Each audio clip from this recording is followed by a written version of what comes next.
Hello everyone, today in this lecture we will learn about the cell signaling. In this video we first learn about the basics of cell signaling that include what is the signaling and what are the ligands and its type and types of cell signaling, types of receptor and its examples. So let's start that what we know about the cell signaling. Cell signaling मतलब cell का communication कि कैसे एक cell दूसरे cell से communicate करती है और जो एक इन्फॉर्मेशन है वो एक सेल से दूसरे सेल में कैसे ट्रांसमिट होती है उस प्रोसेस को अपन सेल सिग्नलिंग या सेल कम्युनिकेशन के नाम से जानते हैं। तो स्टार्ट करते हैं। तो व्हाट इज सेल्फ सिग्नलिंग? अगर सेल्फ सिग्नलिंग की बात आए तो signalling is the exchange of information between the involve point कि जैसे दो इन्वॉल्व पॉइंट है या दो इन्वॉल्व हमारे पास सेल्स है उनके बीच में एक्सचेंज हो रही है इन्फॉर्मेशन की, that is known as self signalling. Self signalling basically होती क्या है? All the cells received and response to a signals from their surrounding. ठीक है, जितने भी सेल्स है वो रिसीव करते हैं, हर एक सेल रिसीव कर रहा है या फिर रिस्पॉन्ड कर रहा है जो भी उसके पास सिग्नल आ रहा है उसके सराउंडिंग से।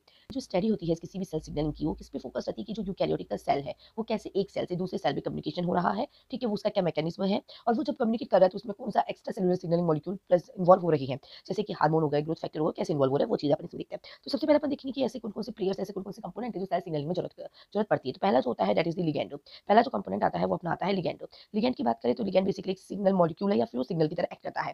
ठीक है, उसको लिगैंड को रिसीव कौन करता है? उसको रिसीव करता है रिसेप्टर। अब रिसेप्टर दो जगह प्रेजेंट हो सकता है, एक तो सेल के बाहर प्रेजेंट हो सकता है जिसको अपन क्या बोलते हैं, सेल सरफेस रिसेप्टर बोलते हैं या ट्रांसमेम्ब्रेन रिसेप्टर के नाम से जानते हैं। एक सेल के अंदर प्रेजेंट हो सकता है। ठीक है, तो ये सिग्नलिंग है कि हमें कौन-कौन से ऑर्गेनिज्म में देखने को मिलती है, एनिमल्स हो गए, प्लांट्स हो गए, बैक्टीरिया हो गए, ईस्ट हो गए, इन सब में हमें सेल सिग्नलिंग देखने को मिलती है। प्लाज्मा मेम्ब्रेन की कंपोजिशन की बात करें तो प्लाज्मा मेम्ब्रेन में लिपिड बाइलेयर का कंपोजिशन है। उसमें हमारे पास कुछ पेरिफेरिक प्रोटीन्स है, कुछ इंटीग्रल प्रोटीन्स है, कुछ ग्लाइकोप्रोटीन्स जो कि आउटसाइड द सेल्स प्रेजेंट होते हैं।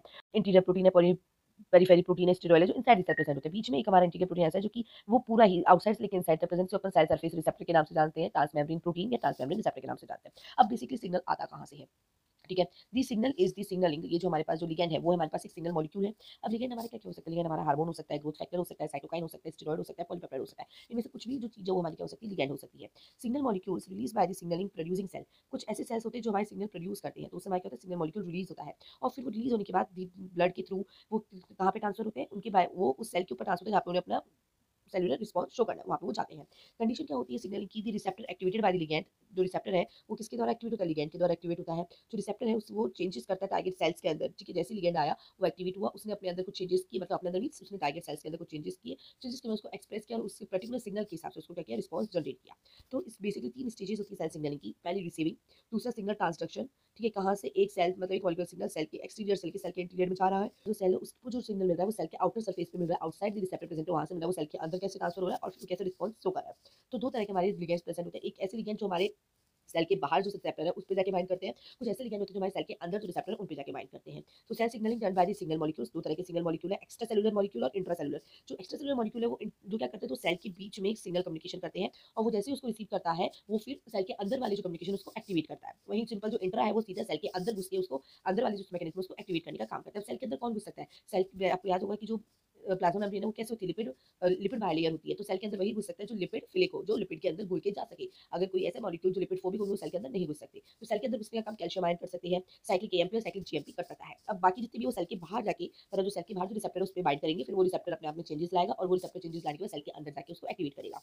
तो एक्स्ट्रा सेलुलर मॉलिक्यूल्स में अपन प्रोटीन्स की बात करते हैं, स्मॉल पॉलीपेप्टाइड्स की, अमीनो एसिड्स की, nucleic acid, steroid, retinoid, fatty acid की डेरिवेटिव्स या फिर नाइट्रिक ऑक्साइड या कार्बन मोनोऑक्साइड की अपन इसके अंदर बात करते हैं। जितने भी या ज्यादा से ज्यादा जो सिग्नलिंग मॉलिक्यूल है वो सीक्रेट होते हैं एक सेल से और बाइंड करते हैं जो किसी दूसरे सेल रिसेप्टर पे, जिसको अपन क्या बोलते हैं? एक्सप्रेस बाय टारगेट सेल के द्वारा एक्सप्रेस किए जाते हैं।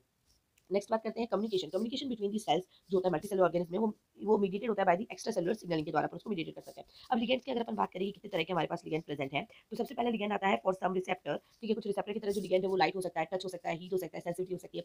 कहीं पे कुछ केमिकल्स हमारी लिगेंड की तरह कर रहे हैं, जैसे स्मॉल मॉलिक्यूल्स में अमीनो एसिड हो गए, लिपिड डेरिवेटिव्स हो गए, स्टेरॉइड हो गए, गैसेस में nitric oxide, carbon monoxide, peptides के अंदर एडीएच हार्मोन, वेसोस्पिरिन, सॉल्युबल प्रोटीन्स के अंदर इंसुलिन, ग्रोथ हार्मोन, और वहीं कुछ ऐसे प्रोटीन्स होते हैं वो सरफेस ऑफ द सेल्स के ऊपर जाके या बाउंड मतलब जो सेल की सरफेस है उसके ऊपर जाके बाउंड हो जाते हैं। उसको ये जानना है कि सेल सिग्नलिंग होती कैसे है। तो कम्युनिकेशन जो होता है किसी भी सेल्स के बीच में, किसी भी मल्टीसेलुलर ऑर्गेनिज्म के बीच में जो कम्युनिकेशन हो रहा है सेल्स के बीच में, वो मीडिएटेड होता है बाय एक्स्ट्रासेलुलर सेल सिग्नलिंग के द्वारा। Some of these operate over a distance signalling to cell far away. कुछ ऐसे होते हैं जो बहुत ज्यादा दूर सेल होते हैं उनके बीच में सिग्नलिंग होती है, कहीं कुछ ऐसे होते हैं जो पास पास में सेल होते हैं उनके बीच में सिग्नलिंग हो रही है। तो सेल सिग्नलिंग होती कैसे? सबसे पहले एक सेल ने क्या किया, एक एक सिग्नल को रिलीज किया, एमिट किया, ठीक है, दूसरे सेल ने उसको अपने रिसेप्टर प्रोटीन के थ्रू, सेल सरफेस प्रोटीन के थ्रू, ट्रांसमेम्ब्रेन प्रोटीन के थ्रू, इंटरसेलुलर प्रोटीन के थ्रू उस रिसेप्टर के थ्रू उस सिग्नल को, उस लिगैंड को क्या किया, रिसीव किया। वो जैसे ही उस लिगैंड को रिसीव करता है तो अपने अंदर कुछ चेंजेस लेके आता है, और चेंजेस लेके आने के बाद वो हमारा सेकेंडरी मैसेंजर को जनरेट करता है। मतलब ये सारी चीजें सेल की बाहर हो रही है, बाहर हो रही है तो वो इंट्रासेलुलर टारगेट को जनरेट करेगा, जिसको अपन सेकेंडरी मैसेंजर कहते हैं। उसको जनरेट करेगा और वो अपने स्पेसिफिक जो भी उसको काम सौंपा गया, जिसका वो सिग्नल आया गया, वो स्पेसिफिक उस टारगेट पे जाके उसको एक्टिवेट करेगा, या उसको एक्टिवेट करेगा या उसको डीएक्टिवेट करेगा, जो भी काम है वो करेगा।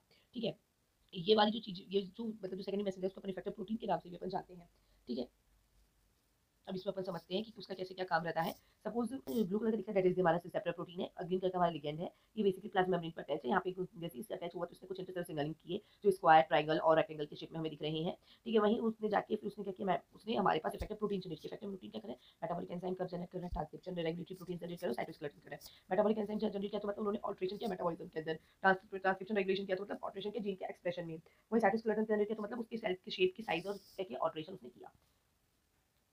ठीक है, नेक्स्ट अपन बात करते हैं कि कैसे सिग्नल होती है। कुछ ऐसे होते हैं जो हाइड्रोफोबिक सिग्नल्स होते हैं, बहुत ज्यादा छोटे होते हैं, लिपिड फिलिंग होते हैं, वो सेल के अंदर घुस जाते हैं। तो वो सेल के अंदर घुस के साइटोसोलिक रिसेप्टर से बाइंड करते हैं। सेल के अंदर कौन घुस रहा है, सेल के अंदर वो घुसेंगे, स्टेरॉइड्स हो गए, रेटिनॉइड्स हो गए, थैरेप्सिन हो गए, वो सेल के अंदर घुस के वहाँ पे मॉडिफिकेशन करने का काम करते हैं, सीधे न्यूक्लियस में जाके जीन एक्सप्रेशन का काम करते हैं। कुछ ऐसे होते हैं जो हाइड्रोफिलिक होते हैं, जो कि स्मॉल पेप्टाइड्स होते हैं, जो सेल के अंदर नहीं घुस सकते, तो वो सेल सरफेस रिसेप्टर के साथ उस पे जाके कंबाइन होते हैं, तो उसको एक्टिवेट करते हैं। एक्टिवेट करने के बाद जो रिस्पॉन्डिंग सेल है वो सेल ट्रांजैक्शन प्रोटीन बनाता है, सेकेंडरी मैसेंजर बनाता है, सेकेंडरी मैसेंजर इफेक्टिव प्रोटीन बनाता है, और इसको अपना स्पेसिफिक जो अपने इफेक्टिव प्रोटीन का स्पेसिफिक फंक्शन है वो परफॉर्म करता है। अब जो सेल सिग्नलिंग की अगर अपन बात करें तो उसको अपन 4 से 5 कैटेगरी में डिवाइड कर सकते हैं।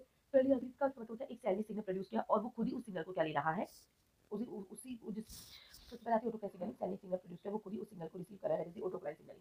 नेक्स्ट होता है जस्ट काइंड सिग्नलिंग, जिसमें अपन कहते हैं दो सेल आपस में कनेक्ट होते हैं, उनके बीच में कनेक्शन होना जरूरी है, उनके बीच में नेटवर्क फॉर्म होना जरूरी है, तभी वो एक सिग्नल दूसरे सेल के पास क्या हो सकता है, ट्रांसफर हो सकता है। नेक्स्ट आती है पैराकाइन सिग्नलिंग। पैराकाइन सिग्नलिंग क्या होती है, जो पास के जो सेल्स है वो उसके ऊपर जो हमारे जो लिगेंड्स है, जो हमारा सिग्नल है वो ट्रेवल करके जा सकता है पास के सेल में। एक होती है एंडोक्राइन सिग्नलिंग। एंडोक्राइन सिग्नलिंग क्या होती है, इसमें जो सिग्नल है, जो लिगेंड है, वो हमारा ब्लड के थ्रू एक सेल से दूसरे सेल के अंदर ट्रांसफर हो रहा है।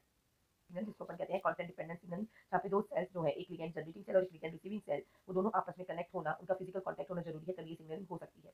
ठीक है, ये हमें देखने को मिलती है during the development of immune responses की डेवलपमेंट में हमें जिस तरह सिग्नलिंग देखने को मिलती है। इसका एग्जांपल होता है नॉच डेल्टा सिग्नलिंग। नेक्स्ट होती है पैराकाइन सिग्नलिंग, जो आपस की जो नियरबोरिंग सेल्स है वहाँ पे जाके वो वहाँ तक लिगेंड से ट्रेवल कर सकता है, और वहाँ पे जो रिसेप्टर उनको जाके वो एक्टिवेट कर सकता है। तो इसका एग्जांपल होता है डब्ल्यूएनटी सिग्नलिंग, हीगॉफ सिग्नलिंग, एफजीएफ और टीजीएफ बीटा सिग्नलिंग। ये जितनी भी सिग्नलिंग है डब्ल्यूएनटी, हीगॉफ सिग्नलिंग हमें डेवलपमेंट बायोलॉजी में देखने को मिलती है। ऑटोक्राइन सिग्नलिंग की एक सेल ने खुद का एक सेल जो है वो खुद सिग्नल प्रोड्यूस कर रहा है और वो खुद ही उसको क्या कर रहा है, रिसीव भी कर रहा है। तो ऐसे सेल्स को अपन ऑटोक्राइन सिग्नलिंग कहते हैं। इसके अंदर आते हैं कैंसर सेल। कैंसर सेल क्या करते हैं, खुद को ही सिग्नल देते हैं कि वो खुद से स्टिमुलेट हो सके, अपना नंबर बढ़ा सके। दूसरा एग्जांपल होता है टी लिम्फोसाइट सेल्स का, जो कि हमारे ग्रोथ फैक्टर की तरह एक्ट करेंगे जब भी हमारी बॉडी में इन्फेक्शन आ जाएगा, तो वो खुद को नंबर बढ़ाने के लिए ये टी लिम्फोसाइट्स जो ऑटोक्राइन सिग्नलिंग शो करते हैं। नेक्स्ट होता है साइटोकाइन इंटरल्यूकिन 1 जो कि मोनोसाइट्स में देखने को मिलती है।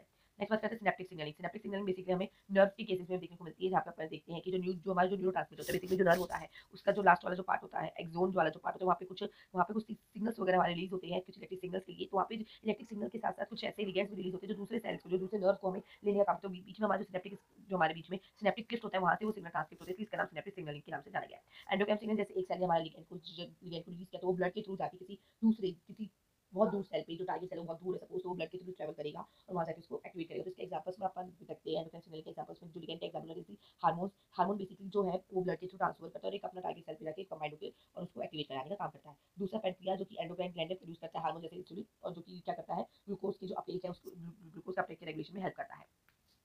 ठीक है, सिग्नल की क्या क्या फंक्शन हो सकते हैं, तो बेसिकली जो इंट्रासेलुलर सिग्नलिंग है क्या कंट्रोल करती है, मेटाबॉलिक फ्लिक्स को कंट्रोल कर सकती है, सेल डिवीजन को, ग्रोथ को, डिफरेंशिएशन को, ठीक है, डेवलपमेंट को, प्रोसेस सेंसरी इन्फॉर्मेशन को। वहीं जो सेल कम्युनिकेशन वो मैसेंजर सब्सटेंस के द्वारा हो सकता है, गैप जंक्शन के द्वारा हो सकता है, सरफेस प्रोटीन और इलेक्ट्रिकल सिग्नल के द्वारा हो सकता है।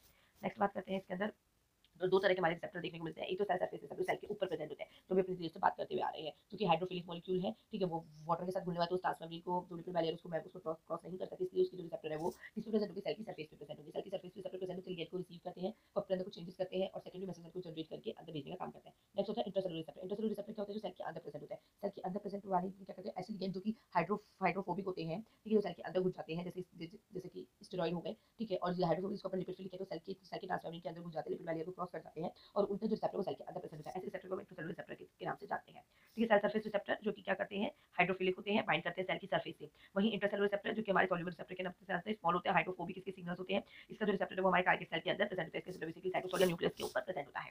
ठीक है, अगर इसमें देखिए तो सिर्फ ब्लू कलर की सिग्नलिंग है जो उसको सर्वाइव करने के काम करेगा। ब्लू के साथ अगर येलो कलर की भी इसको सिग्नलिंग मिल रही है तो ग्रो के साथ डिवाइड करने का काम करता है। ग्रीन कलर की मतलब वो डिफरेंशिएट होने का भी काम करता है। तो ऐसे अलग-अलग सिग्नलिंग को अलग-अलग में अफेक्ट करते हैं। ऐसे अपन एक और एग्जांपल देखते हैं एसिटाइलिन क्लोरीन का। अगर एसिटाइलिन क्लोरीन हमारे हार्ट पेसमेकर के सेल के ऊपर जाता है तो वो क्या करता है, डिक्रीज करता है हार्ट की जो हार्ट बीट है या हार्ट रेट है उसको डिक्रीज करने का काम करता है। अगर वही एसिटाइलिन क्लोरीन हमारे स्केलेटल मसल्स के अंदर चला गया तो वो मसल्स को कॉन्ट्रैक्शन कराने का काम करेगा। अगर वही एसिटाइलिन क्लोरीन सलाइवरी ग्लैंड के अंदर चला गया तो वो सलाइवा को सिक्रीशन कराने का काम करेगा। तो हर एक जगह एसिटाइलिन क्लोरीन का फंक्शन अलग-अलग है। हार्ट के पास जा रहा है तो डिक्रीज कर रहा है हार्ट रेट को, सलाइवरी ग्लैंड के पास जा रहा है तो सिक्रीशन करा रहा है सलाइवा का, स्केलेटल मसल्स के पास जा रहा है तो कॉन्ट्रैक्शन करा रहा है।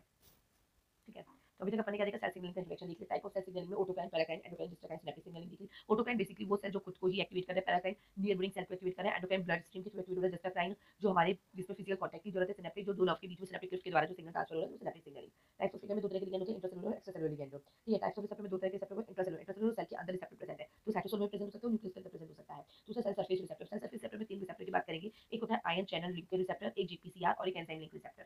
ठीक है, सेल सरफेस रिसेप्टर के अंदर बेसिकली उसका जो तीन डोमेन हमारा प्रेजेंट होता है, एक एक्स्ट्रासेलुलर डोमेन जहाँ पे जो लिगैंड आके कंबाइन करेगा, एक हमारा हाइड्रोफोबिक मेम्ब्रेन स्पेनिंग रीजन और एक होता है हमारा इंट्रासेलुलर डोमेन जो कि सेल के अंदर प्रेजेंट होता है। जो भी एक्स्ट्रासेलुलर डोमेन रिसीव किया उसको वो इंट्रासेलुलर डोमेन सेल के अंदर को ट्रांसमिट करने का काम करता है। इसके अंदर